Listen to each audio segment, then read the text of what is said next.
Boa noite, meus irmãos, minhas irmãs, companheiros e companheiras de jornada. É com muita alegria que nós estamos aqui nessa noite de hoje para mais um estudo, Mesmo que de forma virtual, de forma remota, mas oportunidade de estudo, de aprendizado, do Evangelho de Jesus e da nossa doutrina espírita, Doutrina essa tão importante em nossas vidas, doutrina essa tão esclarecedora e tão consoladora na nossa vida, principalmente nesses momentos tão difíceis, a qual estamos vivenciando. Então essa noite nós vamos, o nosso desafio essa noite é estudar, sobre o tema, perdão e reconciliação.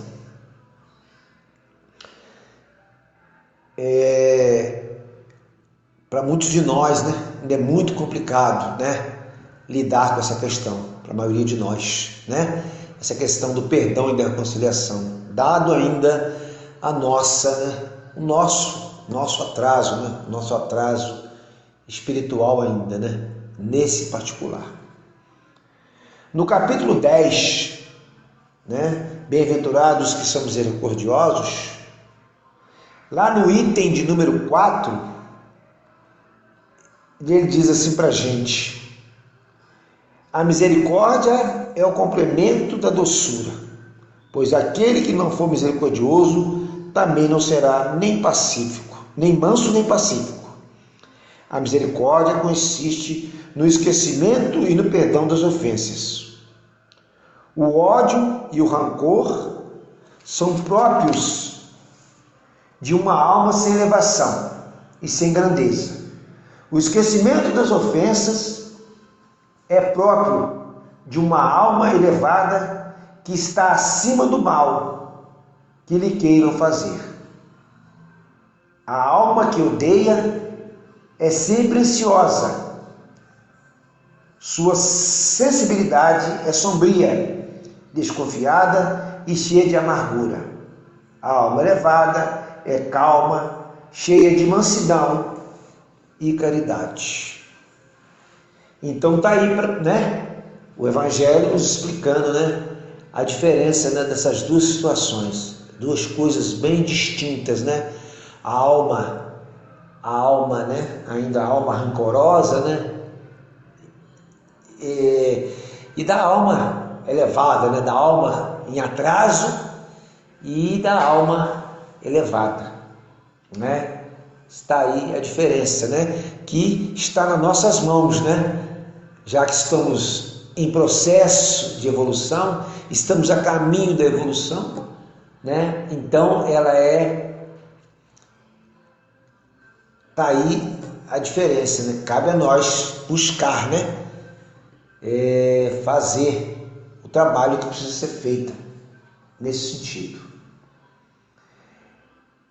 Ele diz para nós aqui, infeliz daquele que diz, nunca perdoarei.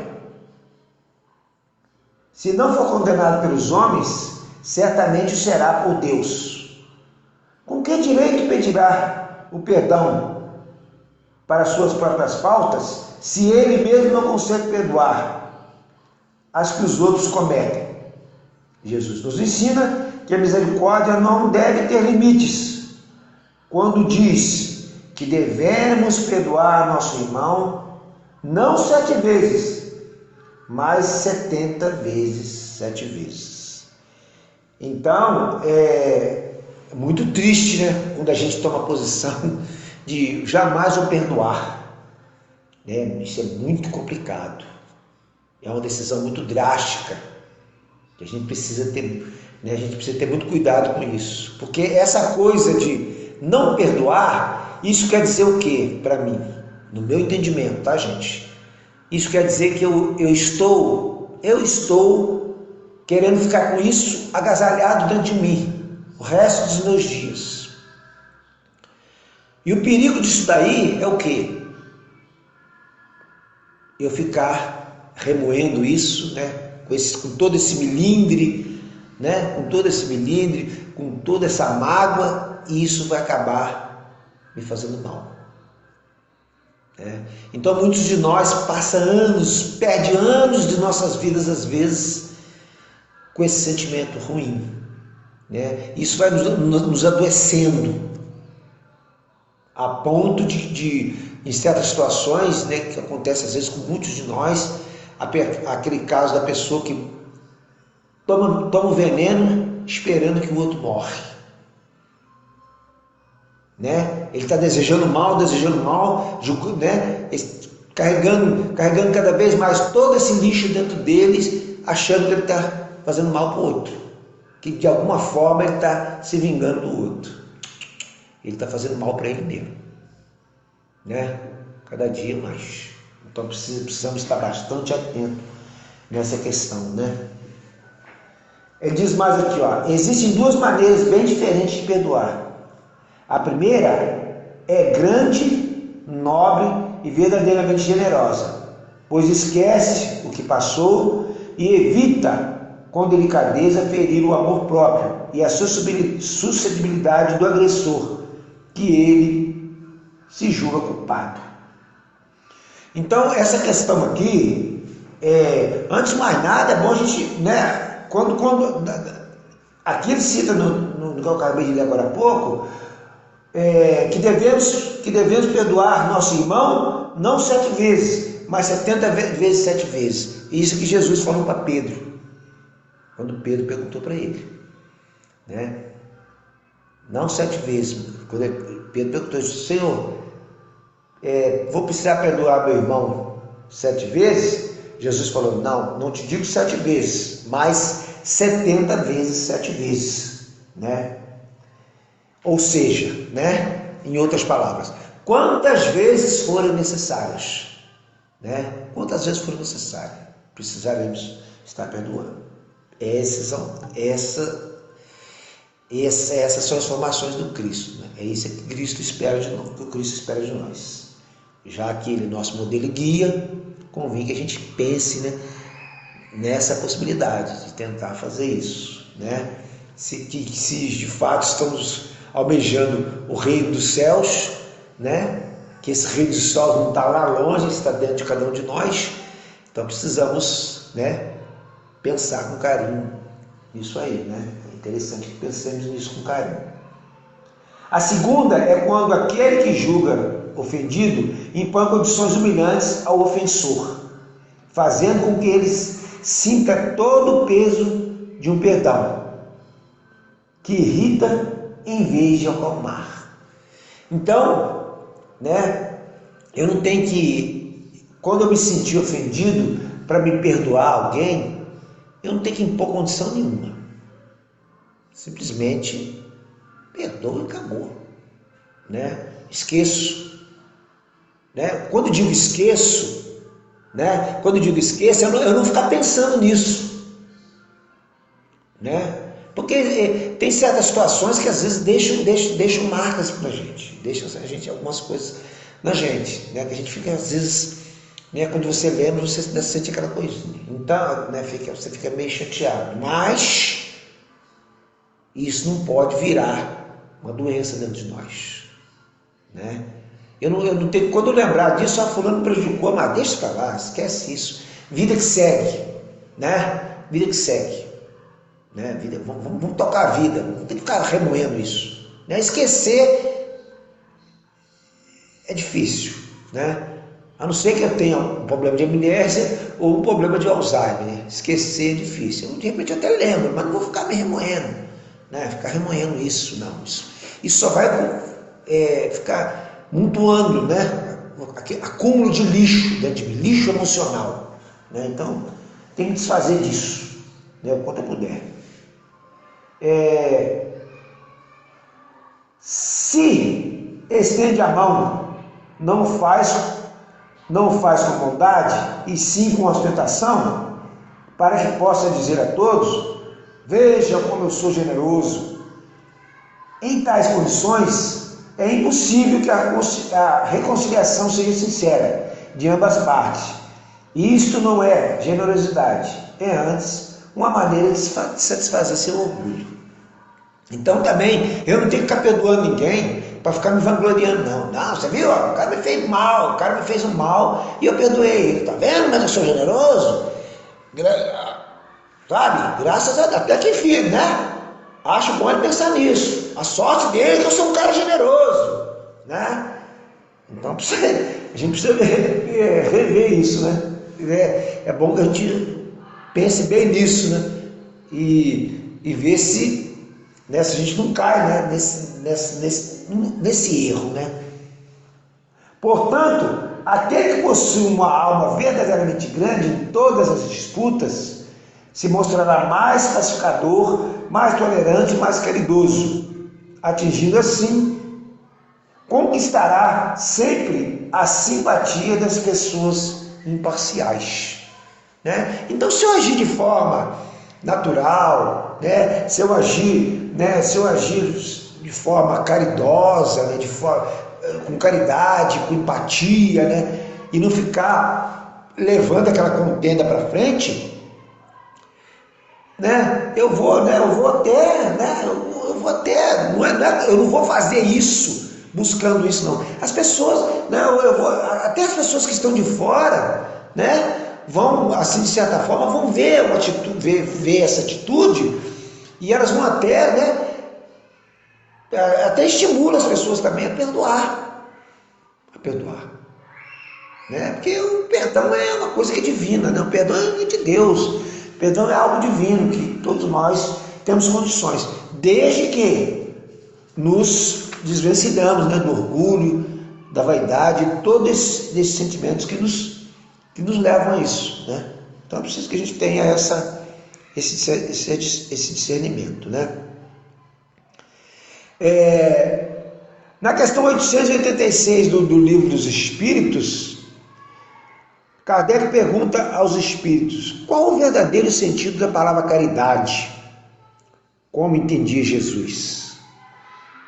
Os espíritos respondem para Kardec: benevolência para com todos, indulgência para com as imperfeições alheias, perdão das ofensas. Né? É o famoso BIP, né? É o BIP. E tem uma notinha que diz assim, ó: o amor e a caridade são um complemento da lei de justiça, porque amar ao próximo é fazer-lhe todo o bem que está ao nosso alcance e que gostaríamos que fosse feito a nós mesmos. Tal é o sentido das palavras de Jesus: amai-vos uns aos outros como irmãos. Então é isso que o Cristo espera de nós, que nós fazemos ao outro só aquilo que gostaríamos que o outro fizesse a nós. Então a gente agindo assim, a gente vai ter paz, né? Essa semana, agora eu estava assistindo uma entrevista, né? Uma entrevista na rede social com esse cantor que fez aniversário agora essa semana, né? O Ney Matogrosso, e a repórter perguntou para ele, não foi na televisão, a repórter perguntou para ele, falou para ele assim, que eu acho você uma pessoa tão tranquila, e eu nunca vi assim, nada assim que você tivesse desentendimento com alguém, você parece estar sempre tão tranquilo. Ele falou assim: eu tô sempre tentando ficar bem com todo mundo, né? Porque eu estou sempre tentando fazer para o outro aquilo que eu gostaria que fizessem para mim.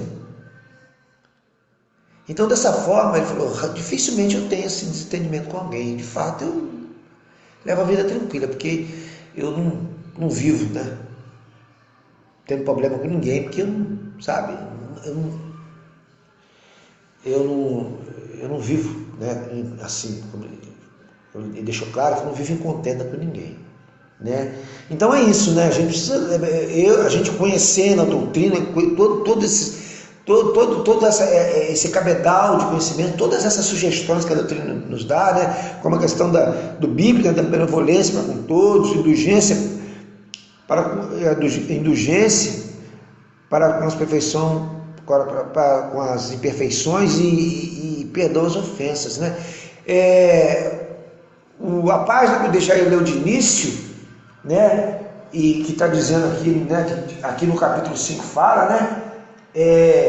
Reconciliar o mais rápido possível com seus adversários enquanto estás a caminho com ele, né? Fala isso, né? Então, eu preciso entender o seguinte, que eu, na minha vida, né? Na vida, né? A gente sabe que a nossa vida é uma só, hora no corpo físico, hora fora do corpo físico. Durante essas durante a nossa vida, né? Que é uma só, eu conquistei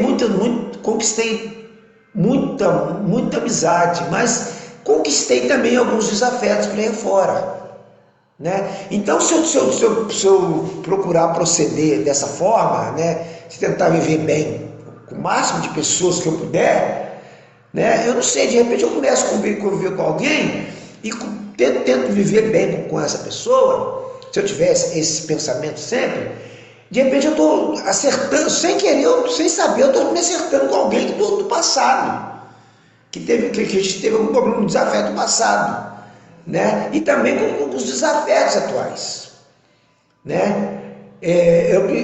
Eu acredito, e a doutrina me ensina, que eu estou aonde eu preciso estar, com quem eu preciso estar, justamente para estar me reconciliando.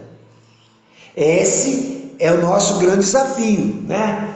Nós nos acertarmos com os nossos desafetos por aí fora, reconciliar com eles o mais rápido possível, né? Porque a nossa evolução, né? A nossa evolução não dá salto, nós vamos evoluir, né? Um pouco a cada dia, né? Nós vamos evoluir, né? O processo evolutivo, né? O crescimento espiritual não dá salto, né? Ele vai de acordo, mas eu posso adiantar isso, né? Eu posso adiantar, não dar salto, adiantar, desde que eu procure, né, entender tudo isso, né, que a doutrina me sugere, tudo isso que a doutrina me ensina e colocar em prática, né?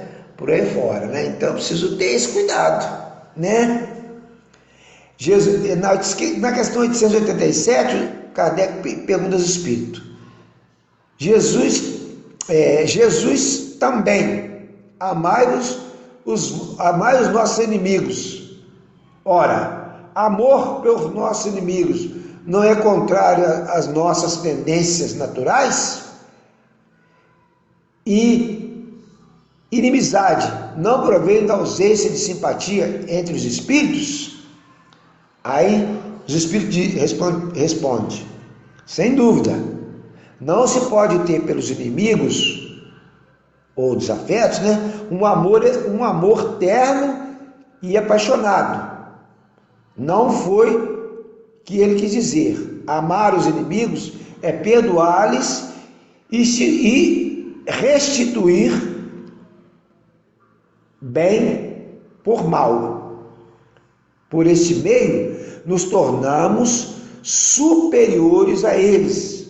Pela vingança, colocamos-nos abaixo deles, né? Então é aquela história, né? Eu não tenho o mesmo sentimento às vezes por um desafeto do que por uma pessoa, né? Uma pessoa que eu tenho uma relação boa. Mas isso não quer dizer que eu tenho que estar querendo o mal daquele que faz questão de ser meu desafeto.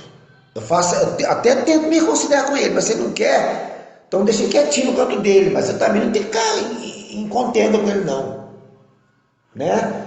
Eu tenho que procurar ter a melhor relação possível com ele, dentro do possível, claro, né? Dentro do possível, porque na medida que a gente vai aprendendo, na medida que a doutrina vai nos esclarecendo, essa doutrina que é bastante esclarecedora, ela vai nos esclarecendo a importância, né, de eu estar me relacionando bem com as pessoas, mesmo aqueles que não querem.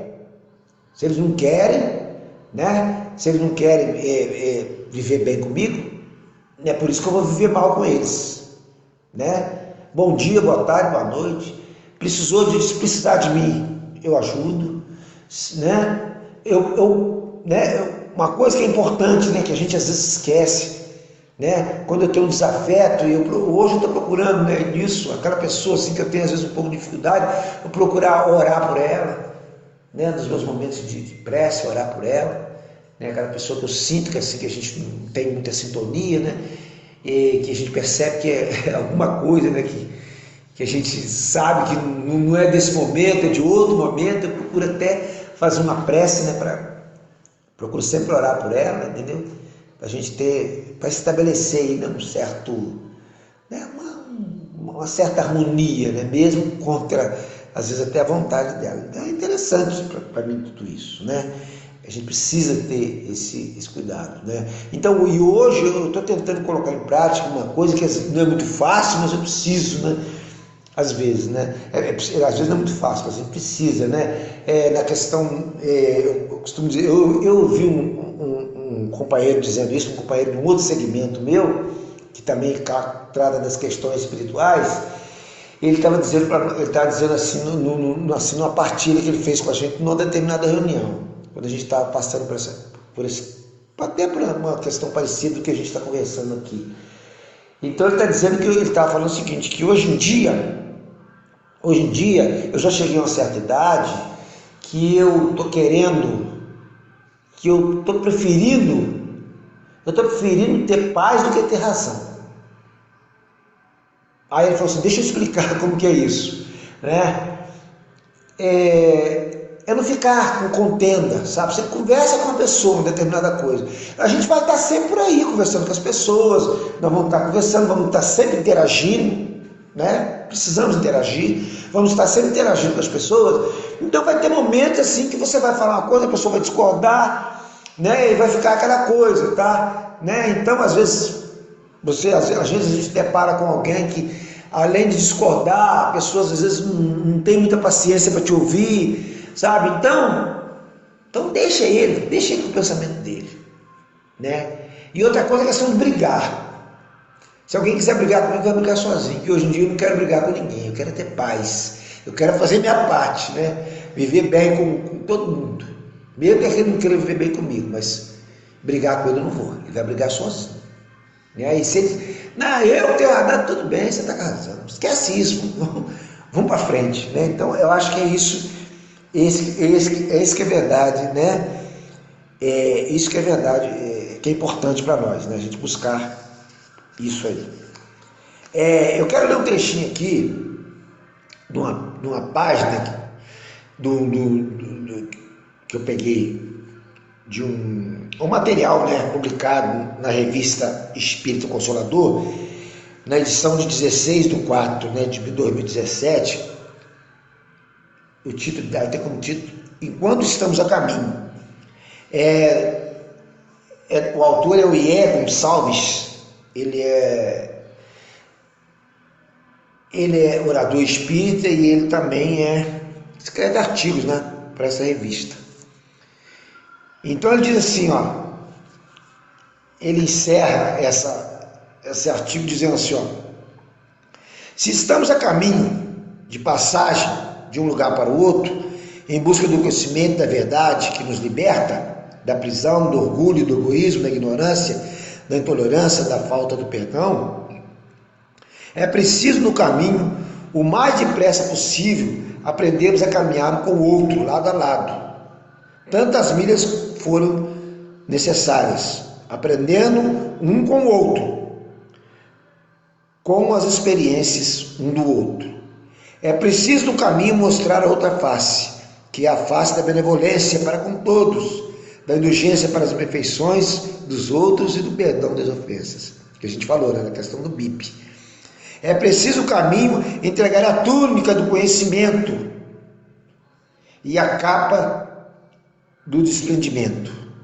É preciso o mais depressa possível, e se possível ainda nessa encarnação, para que evitemos a prisão da nossa consciência, nas grades da ignorância, da consciência culpada, do egoísmo, do orgulho, e de tantos demais vícios que nos aprisionam, a fim de evitarmos os pagamentos dolorosos de cada centil, de centavo por centavo, na conta da vida. Então, precisamos entender o seguinte, que a todo tempo estamos, a todo tempo eu, Santiago, eu estou sendo olhado, o tempo todo observado por uma legião de testemunhos. E que eu estou o tempo todo sujeito à lei de causa e efeito, o tempo todo. E que eu tenho que ficar esperto, porque dependendo das minhas atitudes, eu vou estar me comprometendo matematicamente com as leis. Então, aquilo tudo que eu fizer de ruim, depois eu vou ter que saldar essa minha dívida. Então, eu preciso ter o discernimento, entender que cada passo que eu der na minha vida, nessa encarnação agora, e nas próximas, eu preciso ter esse pensamento, eu preciso ter esse entendimento disso, que está na minha mão. Não posso colocar isso na conta do outro, está na minha mão. Tá? Então que Deus nos abençoe, que nos dê muita força, que nos dê entendimento a cada dia e que a gente possa cada vez mais buscar, estar tentando viver o melhor que a gente possa com todos. Sabemos que às vezes não é difícil, mas que a gente possa, que a gente não fique guardando dentro de nós esse lixo, esse lixo emocional que só faz nos atrasar, só faz nos adoecer a cada dia. E que a gente possa em breve estarmos juntos de novo para os nossos abraços, para as nossas confraternizações. Sabemos que tudo isso que está acontecendo, sabemos a importância disso tudo, sabemos na ótica espírita o porquê de tudo isso e que a gente possa continuar seguindo em frente. E que em breve estaremos todos juntos, para juntos estudarmos assim, de forma presencial, mais um pouco da nossa doutrina. Enquanto isso, a gente vai estudando de forma virtual, de forma remota, não podemos parar, cada vez mais buscando essa fonte inesgotável de conhecimentos que é o Evangelho de Jesus e a nossa doutrina espírita. Uma boa noite a todos. E que Jesus esteja no coração de todos. Um beijo no coração de todos. Muita paz, muita luz a todos. Fique com Deus.